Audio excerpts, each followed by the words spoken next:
Assalamualaikum warahmatullahi wabarakatuh. Alhamdulillahirabbil alamin. Wassalatu wassalamu ala khatamin nabiyyin Muhammadin wa ala alihi wa ashabihi wa man sara ala nahjihi wa tamassaka bi sunnatihi ila yaumiddin wa sallama tasliman katsira, amma ba'du. Ma'asyiral muslimin wal muslimat, saudara-saudari kaum muslimin dan muslimat jamaah salat subuh Masjid Umar yang semoga senantiasa dirahmati dan diberkahi oleh Allah Azza wa Jalla. Alhamdulillah, mari kita lanjutkan pembahasan kita seputar masalah zakat. Kita memasuki tentang hukum zakatul zahab wal fiddah, hukum zakat emas dan perak. Hukum mengeluarkan atau menunaikan zakat emas dan perak apabila telah sampai nisab dan sempurna haulnya adalah wajib berdasarkan Alkitab, As-Sunnah dan Ijma'. Jadi emas, perak yang sudah sampai nisabnya kemudian sempurna 1 tahun wajib ditunaikan zakatnya berdasarkan Al-Quran, As-Sunnah dan Ijma'. Dalil dari Al-Quran adalah firman Allah Subhanahu wa ta'ala di surah At-Taubah ayat 34 sampai 35. Allah Subhanahu wa ta'ala berfirman, "Walladzina yaknizuna adh-dhahaba wal fiddah wa la yunfiqunaha fi sabilillahi fabashshirhum bi'adzabin alim." Dan orang-orang yang menimbun, yaknizun, menimbun emas dan perak, mengumpulkan emas dan perak, lalu mereka tidak menginfakkannya di jalan Allah, maka sampaikan azab yang pedih. Sampaikan kabar kepada mereka bahwa mereka akan mendapatkan azab yang pedih.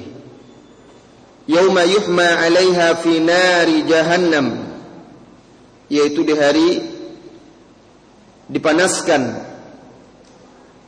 emas perak yang mereka timbun atau mereka kumpulkan tersebut di dalam neraka Jahannam.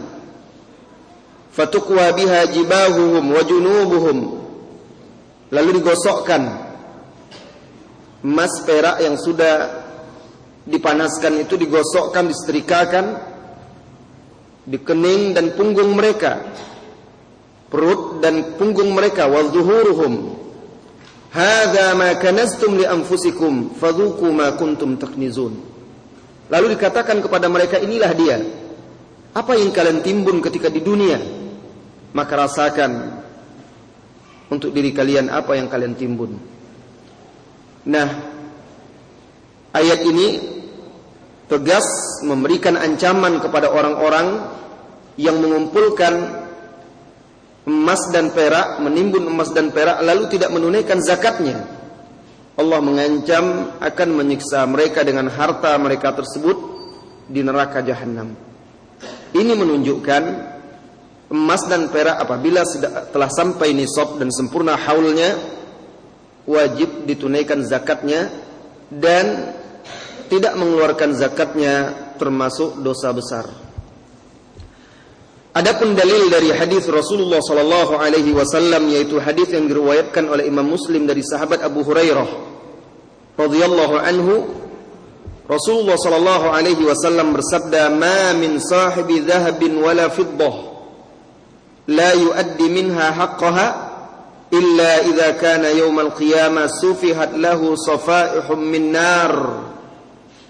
Kata beliau, tidaklah ada seorang pemilik emas atau perak yang tidak ditunaikan zakatnya atau haknya emas dan perak yang wajib dia tunaikan adalah zakat. Illa idza kana yaumul qiyamah, melainkan nanti apabila hari kiamat, sufihat lahu safaih min nar, akan dibuatkan untuknya lempengan-lempengan dari api neraka. Fa uhmiya 'alaiha, melainkan emas dan perak itu akan dijadikan berbentuk lempengan-lempengan. Fa uhmiya 'alaiha fi nari jahannam, lalu dipanaskan dalam neraka Jahannam. Fayuqwa biha jambuhu wa jabinuhu wa dhahruhu, kemudian digosokkan di kening. Jambuhu itu di rusuknya kiri kanan. Wa dhahruhu dan punggungnya. Kullama barudat, setiap kali dingin, setelah mendingin hilang panasnya, u'idat lahu, dikembalikan lagi, dipanaskan lagi. Dan dia disiksa dalam satu hari, fi yaumin kana miqdaruhu 50 alf sanah. Disiksa dalam satu hari yang ukurannya sama dengan 50.000 tahun. Nah, hadis ini yang diriwayatkan oleh Imam Muslim ini juga berisi ancaman bagi orang-orang yang memiliki emas dan perak sampai kewajibannya untuk menunaikan haknya lalu dia tidak tunaikan, maka dia akan disiksa dengan hartanya tersebut di neraka jahanam. Dan para ulama-ulama kita menukilkan ijma' mereka tentang kewajiban menunaikan zakat emas dan perak, di antaranya Ibnu Hazm, Ibnu Qudamah, dan Imam An-Nawawi. Saudara-saudari kaum muslimin dan muslimat, apa hikmah diwajibkannya mengeluarkan zakat emas dan perak setelah sampai nisab dan sempurna 1 haul? Saudara-saudari kaum muslimin dan muslimat, kalau kita cermati sifat harta itu, emas dan perak secara khusus, yang ketika itu menjadi alat tukar, dan kalau sekarang digantikan dengan uang, fungsinya sifatnya adalah bergerak, berputar di antara manusia. Nah, ketika uang sejenisnya termasuk emas dan perak itu berputar di antara manusia, maka yang menggerakkan harta tersebut, yang menggerakkan emas dan perak, uang tersebut mendapat faedah dan keuntungan, bisa mengambil faedah dan keuntungan dari perputarannya. Sedangkan menimbun, menyimpannya saja lalu tidak ada yang menunaikannya, ini bisa menyebabkan dinginnya pasar dan merosotnya perekonomian, serta lambannya pergerakan perekonomian secara umum apabila banyak orang yang menimbun uang, emas, perak dan sejenisnya. Nah, ketika zakat itu ditunaikan, baik orang itu memang yang menyimpan saja ataupun memang dia yang menggerakkan, memutar emas dan perak dan sejenisnya itu, maka akan memberikan faedah baik bagi orang yang berinfak ataupun orang yang menerimanya. Dan itu menuntut terjadinya perputaran uang, emas, perak dan sejenisnya ini.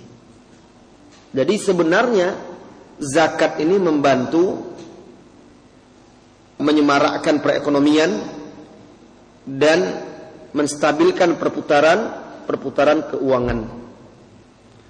Ini hikmahnya. Oleh karena itu zakat itu, emas dan perak atau yang semisalnya, kalau betul-betul ditunaikan secara benar, terpenuhi syarat-syaratnya dan disalurkan kepada orang-orang yang berhak dengan cara yang benar pula, ini tentu akan sangat membantu perekonomian kaum muslimin. Saudara-saudari kaum muslimin dan muslimat, tadi di surah At-Taubah ayat 34 sampai 35, dan juga di dalam hadis Abu Hurairah yang diriwayatkan oleh Imam Muslim itu, kita mendengarkan dua istilah yang dipakai oleh Al-Quran dan Sunnah, yaitu yaknizun. Yaknizun artinya kanzul mal, menimbun harta. Nah, apa yang dimaksud menimbun harta di sini? Apakah tidak boleh kita menabung? Misalnya seseorang menabung emas karena dia merasa menabung emas lebih aman daripada menabung uang, karena barangkali harga emas lebih stabil dan ada kecenderungan naik, kalaupun turun tidak seperti mata uang. Apa hukumnya menyimpan dan menyimbun ini? Apakah termasuk semuanya ke dalam ayat dan hadis tadi yang diancam akan disetrika dengan emas dan perak yang dipanaskan tersebut. Maka jumhurul ulama wa aktsaru ahli ilmi, mayoritas ulama dan ahli ilmu, mayoritas ulama dan ahli ilmu mengatakan harta yang disimpan, dikumpulkan, apabila ditunaikan hak wajibnya yaitu zakat, tidak termasuk kanzun yang tercela dan diancam di dalam ayat ini. Walaupun banyak harta yang disimpan itu, dan walaupun ditimbun di dalam bumi,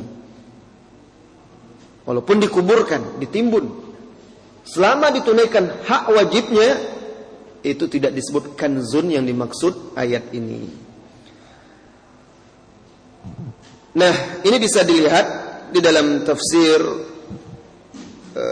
Ibnu Katsir dan juga dijelaskan oleh Syekh Ibnu Utsaimin di dalam Majmu' Fatawa dan Rasailnya, serta dijelaskan oleh Ibnu Abdul Bar di dalam kitab Al-Istidhkar.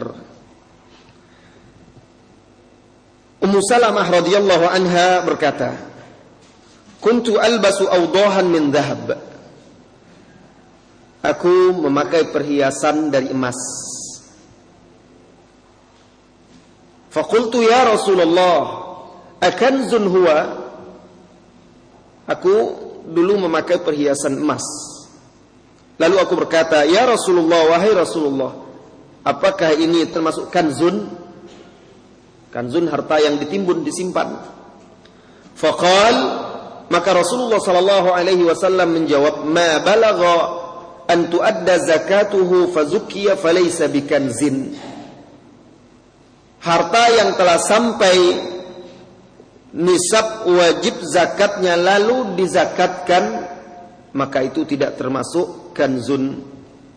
Hadis ini diriwayatkan oleh Abu Daud atau Tabrani, Al-Hakim, Al-Baihaqi, dihasankan oleh Ibnul Mulaqqin serta Al-Albani rahimahullahu taala, dan juga yang menghasankan isnadnya Al-Imam An-Nawawi. Jadi berdasarkan hadis ini, Ummu Salamah istri Rasulullah sallallahu alaihi wasallam memakai perhiasan emas. Berarti wanita itu dari dahulu memang sudah memakai perhiasan yang terbuat dari emas. Istri Rasulullah sallallahu alaihi wasallam Ummu Salamah memiliki perhiasan dari emas. Lalu beliau bertanya, apakah ini termasuk kanzun? Jadi maksud ayat itu, diancam pemiliknya dengan disetrika dengan emas dan perak yang dipanaskan di neraka jahanam. Maka Nabi SAW menjawab, ma balagha an tuadda zakatuhu fazukkiya falaysa bikanzin. Apa-apa yang telah sampai kewajiban zakatnya lalu dizakatkan, maka itu tidak termasuk kanzun.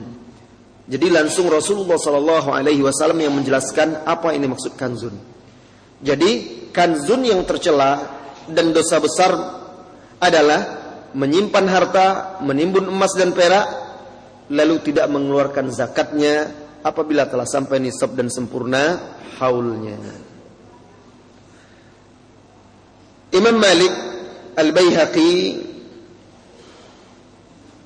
meriwayatkan dengan sanadnya yang sahih dari Khalid bin Aslam, ia menuturkan, kharajna ma'a Abdullah bin Umar radhiyallahu anhuma faqala a'rabiyyun akhbirni qaulallahi والذين يكنزون الذهب والفضة ولا ينفقونها في سبيل الله. Apa kata Khalid bin Aslam?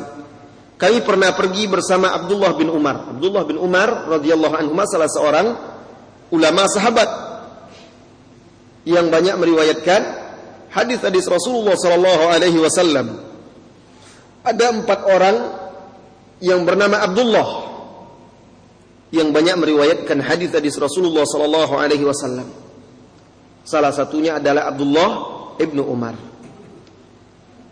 Lantas faqala a'rabiyyun, seorang A'rabi, Arab Badui bertanya kepada dia, akhbirni, beritakan kepadaku tentang firman Allah azza wa jalla, walladzina yaknizuna adh-dhahaba wal fiddata wa la yunfiqunaha fi sabilillah dan orang-orang yang menimbun emas dan perak lalu tidak menunaikan menginfakkannya di jalan Allah. Apa ini maksud ayat ini? Orang ini bertanya kepada Abdullah bin Umar. Qala Ibnu Umar radhiyallahu anhuma menjawab, "Man kanazaha falam yuaddi zakataha fawailun lah." Barang siapa yang menimbunnya, menyimpannya, mengumpulkan emas dan perak lalu dia tidak menunaikan zakatnya, maka celakalah dia. Innama kana hadha qabla an tanzila az-zakah falamma unzilat ja'alaha Allahu tuhran lil amwal. Sesungguhnya berita di ayat ini sebelum diturunkannya wajib zakat pada emas dan perak. Tatkala turun kewajiban zakat, Allah jadikan zakat itu pensucian bagi harta mereka. Jadi membersihkan, menyucikan harta yang halal itu, cuci uang, cuci emas dan perak, cuci harta yang halal dengan zakat. Jadi athar Abdullah bin Umar ini menunjukkan bahwa sama seperti hadis di atas, emas, perak sekalipun dikumpulkan dalam jumlah yang besar termasuk uang, tidak termasuk kanzun apabila ditunaikan zakatnya. Baiklah saudara-saudari kaum muslimin dan muslimat, kita berpindah ke masalah berikutnya, yaitu zakatul huli, zakat perhiasan. Dan kaitannya masih dengan emas dan perak, karena perhiasan, apabila disebut perhiasan biasanya itu orang langsung memahami emas dan perak. Apa definisi al-huli? Al-huli ismun likulli ma yutazayyanu bihi min musaghidh dhahabi wal fiddah. Al-huli yaitu penamaan untuk setiap sesuatu yang dijadikan perhiasan dari emas dan perak. Jadi semua perhiasan dari emas dan perak yang digunakan oleh para wanita untuk berhias itu disebut dengan huli. Apa hukumnya mengeluarkan zakatnya bagi wanita yang memiliki perhiasan? Apabila perhiasan tersebut dimiliki oleh wanita untuk dipakai, jadi perhiasan itu dibeli ada dua tujuan. Ada yang untuk dipakai, ada yang disimpan, jadi tabungan. Apabila perhiasan tersebut, al-huli tersebut dimiliki oleh seseorang untuk dipakai, berarti di sini wanita, karena pria tidak boleh memakai perhiasan yang terbuat dari emas. Maka para ulama berbeda pendapat. Ada beberapa pendapat ulama, tetapi sebagian memiliki dalil-dalil yang muktabar, yang bisa dipandang, sebagian lagi tidak. Kita pilih yang terkuat dari pendapat-pendapat tersebut. Ada dua pendapat yang paling kuat. Pendapat yang pertama, tajibu zakatul huli, wajib dikeluarkan zakat perhiasan, sekalipun itu untuk dipakai. Kenapa di sini kita katakan untuk dipakai? Karena pada pertemuan sebelumnya ada pertanyaan waktu itu, Ustaz, bagaimana kalau kami beli kendaraan mobil tapi untuk dipakai? Rumah kami membangunnya untuk ditempati. Nah, kemarin kita jelaskan, harta-harta yang kita miliki untuk kita pakai, kita gunakan, itu tidak dikeluarkan zakatnya. Nah, bagaimana dengan emas dan perak? Apakah termasuk tidak dikeluarkan zakat juga apabila perhiasan emas dan perak itu dimiliki untuk dipakai juga oleh para wanita? Cincin, anting-anting, gelang, kalung. Maka pendapat yang pertama, wajib dikeluarkan zakatnya. Ini adalah mazhab al-Hanafiyah, satu pendapat Imam Asy-Syafi'i. Kok satu pendapat Imam Syafi'i pula?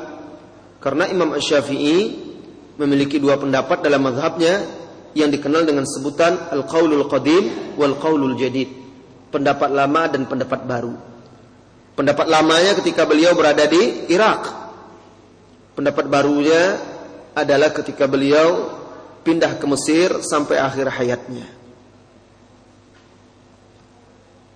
Dan satu riwayat dari Imam Ahmad, wa bihi qala ta'ifatun minas salaf, Dan itu juga pendapat sekelompok salaf, para sahabat. Serta pendapat yang dipilih oleh Ibnul Munzir Al-Khattabi, Ibnu Hazm Al-Zahiri, As-San'ani, pengarang Subulus Salam. Pendapat ini juga yang dipilih oleh Mufti Al-Mamlakatul Arabiyah sabiqan, Samahatul Syekh Ibnu Baz. Ini juga pendapat yang dipilih oleh Ibnu Utsaimin, Al-Allamah Muhammad bin Saleh Al-Utsaimin.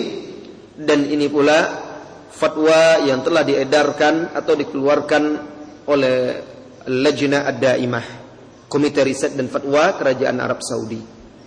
Jadi para ulama ini berpendapat wajib dikeluarkan zakat perhiasan sekalipun itu adalah untuk dipakai oleh wanita.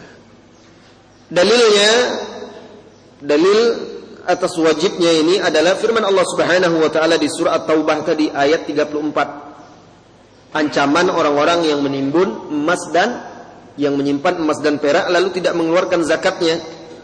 Nah, perhiasan yang terbuat dari emas dan perak masuk dalam keumuman ayat ini. Ayat ini menyebutkan emas dan perak tanpa merincinya. Apakah itu perhiasan atau tidak, apakah untuk dipakai atau tidak. Maka sifat ayat ini umum, termasuklah perhiasan emas dan perak yang dipakai tadi dalam keumuman ayat ini. Tidak boleh kita mengkhususkan hanya jenis tertentu atau tujuan tertentu saja yang dizakatkan. Kalau begini tidak, kalau begini tidak. Nah, pengkhususan ayat ini atau istisna, pengecualian, haruslah ada dalil. Apabila tidak ada dalil dari nas atau ijma', tidak boleh kita mengkhususkan satu ayat ataupun hadis tanpa ada dalil. Tanpa ada dalil. Ini dalil dari Al-Quran.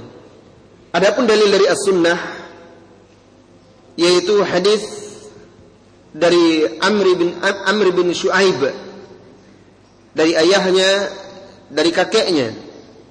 Kakeknya mengatakan, "Anna imra'atan atatin Nabiyya sallallahu alaihi wasallam wa ma'aha ibnatun laha wa fi yadi ibnatiha maskatan."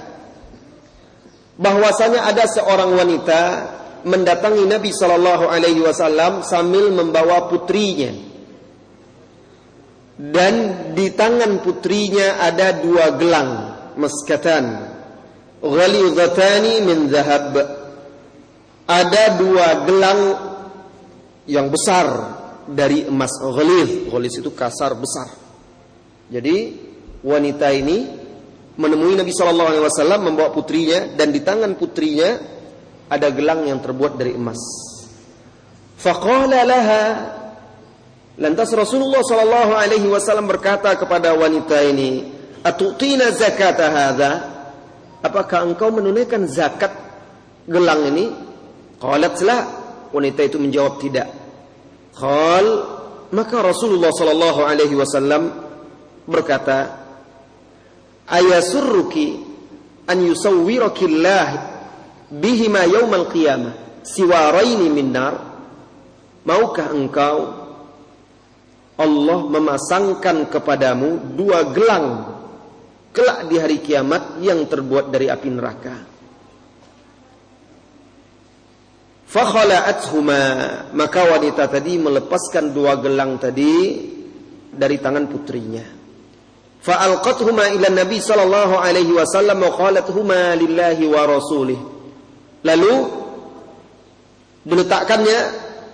dilemparkannya di hadapan Nabi sallallahu alaihi wasallam seraya berkata, kedua gelang ini adalah untuk Allah dan Rasulnya. Saya sedekahkan, saya infakkan untuk Allah dan Rasulnya.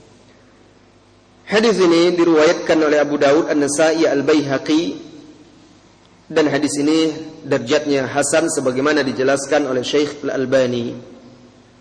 Saudara-saudari kaum muslimin dan muslimat, hadis ini selain dalil yang menunjukkan tentang wajibnya zakat perhiasan emas sekalipun untuk digunakan, hadis ini juga memberikan pelajaran. Yang pertama, perhiasan emas itu baik gelang dan sejenisnya sudah ada sejak zaman Rasulullah sallallahu alaihi wasallam. Dan itu boleh bagi wanita. Rasulullah tidak melarang dia memakainya. Rasulullah hanya menanyakan, apakah ini engkau keluarkan zakatnya? Menunjukkan wajibnya zakatnya, padahal dipakai oleh anaknya. Ketika dia menjawab tidak, Rasulullah menjelaskan dengan bahasa yang menyentuh. Apakah kamu mau kelak di hari kiamat Allah pasangkan kepadamu 2 gelang dari api neraka?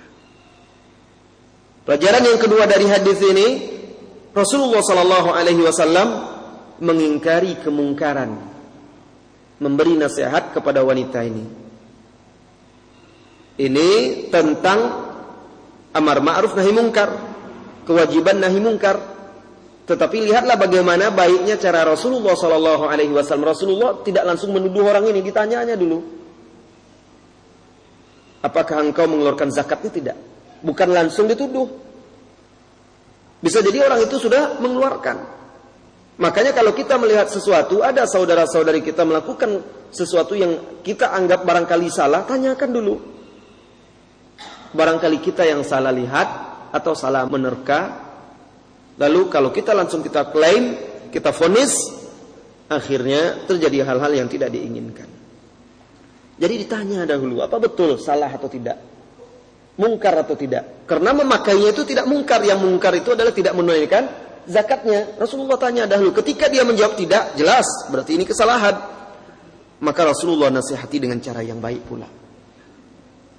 Rasulullah sentuh hatinya. Rasulullah ingatkan dia bagaimana kelak kalau di hari kiamat Allah pasangkan 2 gelang dari api neraka.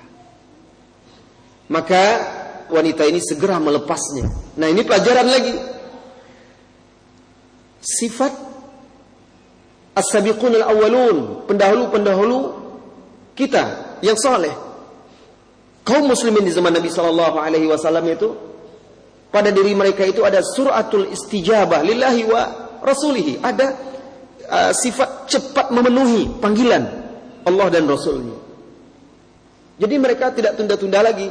Kalau sekali Rasulullah sudah menegaskan itu, dia tidak berani lagi, langsung dicopotnya dan diinfakkannya. Ini untuk Allah dan Rasulnya. Dia tidak mau beralasan lagi, ya Rasulullah nanti kami hitunglah, kami keluarkan zakatnya. Tidak ditunggunya lagi. Ini menunjukkan keimanan mereka kepada Allah dan Rasulnya, serta tingginya rasa takut mereka kepada Allah. Ketika mendengar gambaran azab di akhirat kelak, maka dia menjadi takut. Maka wahai saudariku wanita muslimah, jika Anda memiliki perhiasan-perhiasan seperti itu, sudah sampai nisab dan haulnya, tidak dikeluarkan zakatnya, maka kelak Allah pasangkan kepadamu anting-anting dari api neraka, gelang kalung dari api neraka. Semoga Allah menjagamu dan menjaga kami semua dari azab api neraka. Dalil lain yaitu hadis yang diriwayatkan oleh Abu Daud Ad-Daruqutni dan sanadnya disahihkan oleh Syekh bin Baz serta Syekh Al-Albani. Semoga Allah merahmati mereka. Dari Aisyah radhiyallahu anha qalat. Aisyah radhiyallahu anha berkata, "Dakhala alayya Rasulullah sallallahu alaihi wasallam fara'a fi yadi fatakhat min wariq."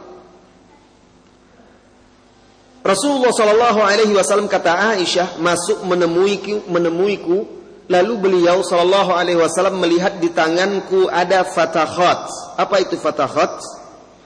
Fatakhat itu cincin. Ya, cincin yang terbuat dari perak. Faqal, lalu Rasulullah bertanya kepada Aisyah, "Ma hadza ya Aisyah?" Apa ini Aisyah? Jadi nampak istrinya pakai cincin. Nah, fatakhat itu cincin yang melingkar, tidak ada matanya. Dijelaskan oleh para ulama, itu cincin la fassalahu aw la fusus laha, tidak ada matanya, jadi cincin melingkar saja. Apa ini Aisyah? Qultu sana'tuhunna atazayyanu laka ya Rasulullah. Aku membuatnya untuk aku pakai agar aku berhias di hadapanmu ya Rasulullah. Lihat. Jadi wanita memakai perhiasan itu di depan suaminya dengan tujuan menyenangkan hati suaminya sehingga dia tampak cantik dan menarik. Itu meneladani para ummul mukminin, ummahatul mukminin. Meneladani istri-istri Rasulullah sallallahu alaihi wasallam. Berarti itu bagian dari sunnah karena Rasulullah tidak mengingkarinya. Rasulullah sallallahu alaihi wasallam bertanya kepada Aisyah, "Atu'addina zakatahun?" Apakah engkau mengeluarkan zakatnya? Jadi cincin yang dipakai Aisyah itu bukan satu. Ada beberapa cincin untuk perhiasan. Qultu la, Aisyah menjawab tidak. Au masya Allah. Aku menjawab tidak atau masya Allah. Qal hasbuki minan nar. Rasulullah berkata kepada Aisyah, cukuplah itu menjadi azabmu dari api neraka kelak kalau tidak ditunaikan zakatnya. Nah, ini menunjukkan wajibnya zakat perhiasan. Selain juga di situ menunjukkan wanita itu memang disunahkan bersolek untuk suaminya. Tetapi anehnya wanita-wanita di zaman sekarang kalau di rumah dicopotnya lagi tuh, gelang, anting-anting, cincin. Kalau mau keluar, pergi pengajian, pergi ke mana-mana, baru pakai perhiasannya itu. Berarti itu menyelisihi manhaj Ummul Mukminin Aisyah radhiyallahu anha. Karena Ummul Mukminin Aisyah jelas-jelas mengatakan, "Sana'tuhunna li'atazayyana biha laka ya Rasulullah." Aku membuatnya untuk berhias bersolek di hadapanmu wahai Rasulullah sallallahu alaihi wasallam. Ini dalil dari sunnah yang menunjukkan wajibnya dikeluarkan zakat emas, perhiasan emas walaupun untuk dipakai. Aisyah radhiyallahu anha berkata, la ba'sa bilubsil huli idza u'tiyat zakatuhu. Tidak mengapa memakai perhiasan emas apabila emas dan perak apabila dikeluarkan zakatnya. Ini pendapat yang pertama. Pendapat yang pertama apa? Wajib dikeluarkan zakatnya. Itu pendapat siapa tadi? Saudara-saudari kaum muslimin dan muslimat mazhab Hanafiyah. Kemudian satu pendapat Imam Asy-Syafi'i, kemudian satu riwayat dari Imam Ahmad, pendapat sekelompok ulama-ulama salaf para sahabat, dan ini pendapat yang dipilih oleh Ibnu Munzir, kemudian juga Ibnu Hazm Az-Zahiri, As-San'ani, dan juga Syekh bin Baz, Syekh Ibnu Utsaimin, dan fatwa Lajnah Ad-Daimah. Pendapat yang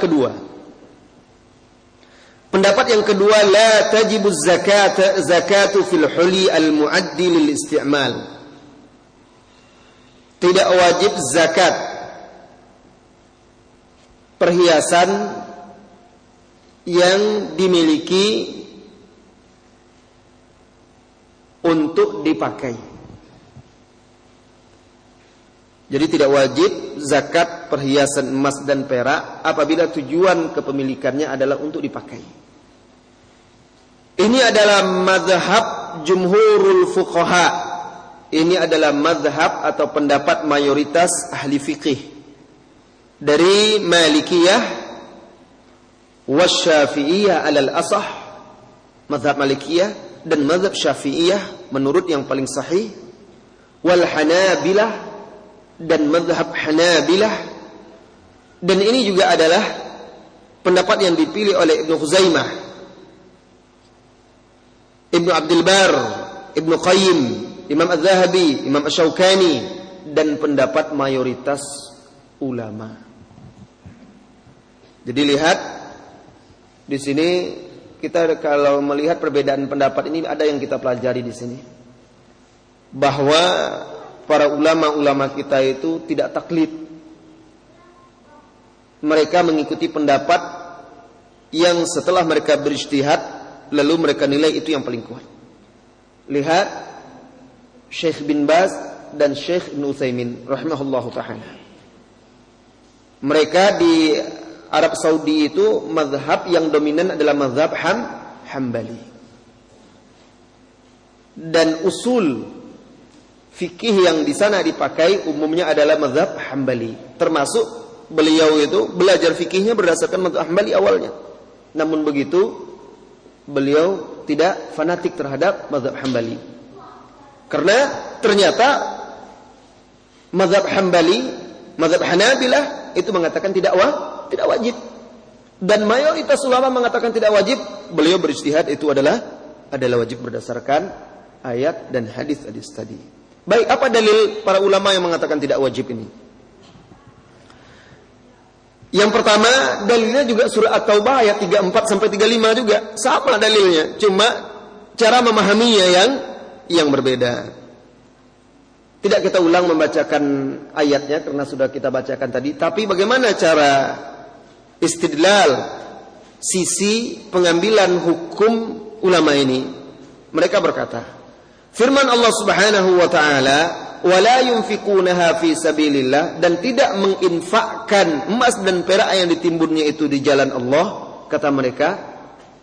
Firman Allah ini, ayat ini menunjukkan bahwasanya zakat innama tajidu fima yunfaqu minadh-dhahabi wal fiddah, bahwa zakat itu hanyalah wajib pada emas dan perak yang diinfakkan, yang bisa diinfakkan. Sedangkan yang dipakai itu bukan untuk diinfakkan, itu adalah untuk dipakai. Kalau diinfakkan tidak ada lagi nanti. Nah, jadi ayat ini menunjukkan itu adalah emas dan perak yang bisa diinfakkan, dan itu adalah yang disimpan, bukan untuk dipakai. Kalau yang untuk dipakai, tentu tidak berkurang dia, rusak dan lain sebagainya. Ini pemahamannya. Kalau tadi pendapat yang pertama, bagaimana mereka memahaminya? Mereka mengatakan karena ayat itu sifatnya umum tanpa merinci tujuan memiliki emas dan perak itu. Kemudian dalil dari sunnah yang digunakan oleh pendapat yang kedua ini dari Zainab, istri Abdullah, qalat, ia berkata, qala Rasulullah sallallahu alaihi wasallam, tasaddaqna ya ma'syaran nisa walau min huliyikunna. Hadis ini diriwayatkan oleh Bukhari dan Muslim, lafaznya adalah lafaz Imam Muslim. Rasulullah bersabda, wahai para wanita, bersedekahlah kalian sekalipun dengan perhiasan-perhiasan kalian. Walau bihuliyikunna. Nah, perkataan Rasulullah sallallahu alaihi wasallam, bersedekahlah kalian wahai para wanita sekalipun dengan perhiasan kalian. Perkataan beliau ini menunjukkan tidak wajibnya zakat pada perhiasan. Karena kalau wajib, Rasulullah sallallahu alaihi wasallam tidak akan menjadikan perhiasan itu sebagai perumpamaan untuk sedekah, karena peristiwa ini adalah ketika Id, hari raya. Beliau memerintahkan, menganjurkan para wanita untuk bersedekah, dan ini sedekah tatawwu, bukan zakat. Ketika Rasulullah mengatakan, bersedekahlah kalian wahai para wanita walaupun dengan perhiasan kalian. Karena Rasulullah memberikan contoh dengan perhiasan dalam sedekah yang tatawwu, yang tidak wajib, menunjukkan bahwa zakat perhiasan itu, zakat emas, perhiasan yang dipakai itu tidak wajib. Ini dalil mereka. Kemudian yang kedua dari Abu Sa'id Al-Khudri radhiyallahu anhu, Nabi sallallahu alaihi wasallam bersabda, "Laisa fi maduna khamsi awakim minal wariqi shadaqah." Tidak ada zakat pada perak yang kurang dari 5 awak. Jadi di hadis ini Rasulullah sallallahu alaihi wasallam mengkhususkan zakat firriqah, zakat itu pada warik. Warik itu perak al-madrubah, yang perak yang sudah dicetak dan dijadikan uang untuk digunakan sebagai alat tukar. Madrubah itu maksudnya sudah dibentuk menjadi uang. Di situ biasanya ada gambar raja, sultan, atau simbol-simbol negara ketika itu. Nah, ketika Rasulullah sallallahu alaihi wasallam mengatakan tidak ada zakat pada perak yang kurang dari 5 warik, dan 5 warik itu, 5 rik itu maksudnya 5 perak, 5 warik itu perak yang sudah dicetak untuk menjadi alat tukar. Ini menunjukkan kalau dia dijadikan perhiasan yang untuk dipakai tidak termasuk dalam hadis ini. Berarti perhiasan yang dipakai oleh wanita, baik emas dan perak, tidak wajib zakatnya. Nah, ini kata mereka. Dalil dari asar, perhatikan, dalil pendapat ini juga kuat. Jadi di sini kita juga belajar bagaimana ulama itu berbeda pendapat dan bagaimana kita bisa bertoleransi melihat pendapat ini yang berbeda dari pendapat yang kita pegang ketika kedua belah pendapat itu memiliki dalil-dalil yang kuat. Dan ini memiliki dalil yang kuat. Hadis-hadisnya hadis-hadis yang sahih juga. Kemudian yang ketiga, asar sahabat. Sebagaimana pendapat pertama juga membawakan asar sahabat dari Aisyah, mereka juga membawakan asar dari Aisyah juga. Dari Aisyah juga radhiyallahu anha. Dari Aisyah radhiyallahu anha dia dijelaskan kanat tali banati akhiha yatama fi hijriha. Aisyah radhiyallahu anha ini menjadi wali bagi putri-putri saudaranya yang yatim. Jadi dia menjadi walinya dan dia yang mengasuhnya. Lahunnal huli. Putri-putri saudaranya ini memiliki perhiasan. Fala tukhriju minhu az-zakata, maka beliau tidak mengeluarkan zakat darinya.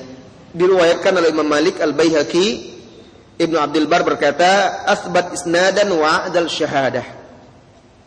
Athar ini isnadnya paling kuat, paling kokoh dan paling adil kesaksiannya.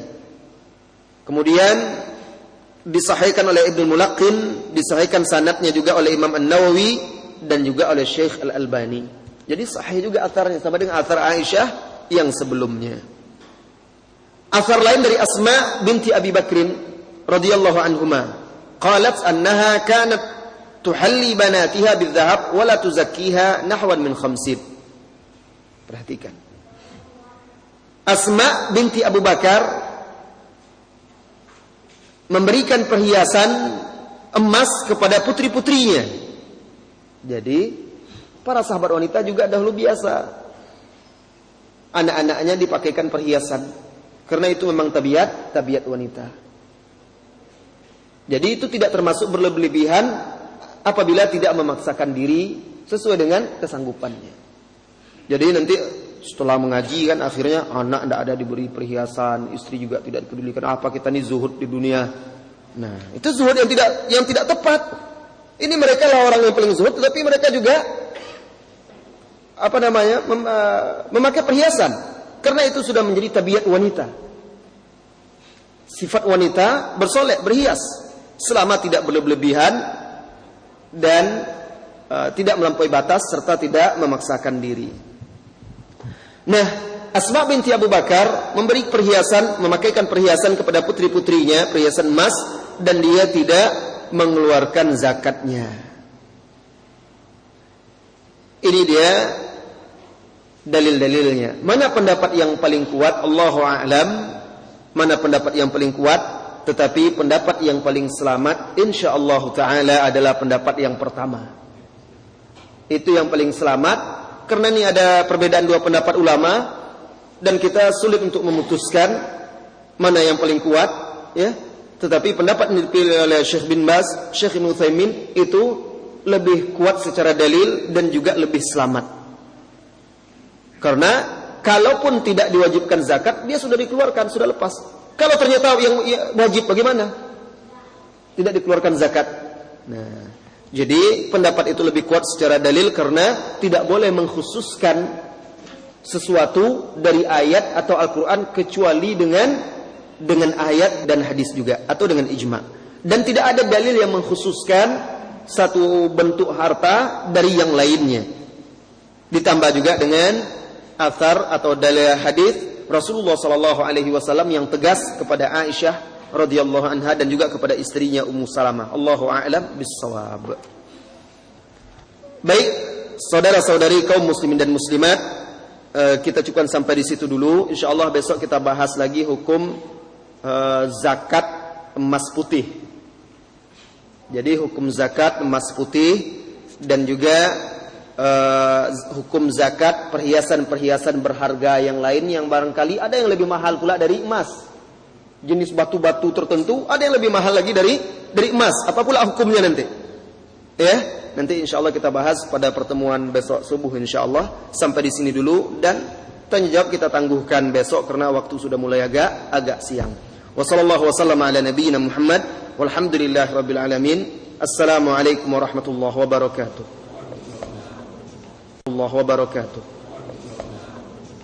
Allah wabarakatuh. Allah wabarakatuh. Allah wabarakatuh. Allah wabarakatuh.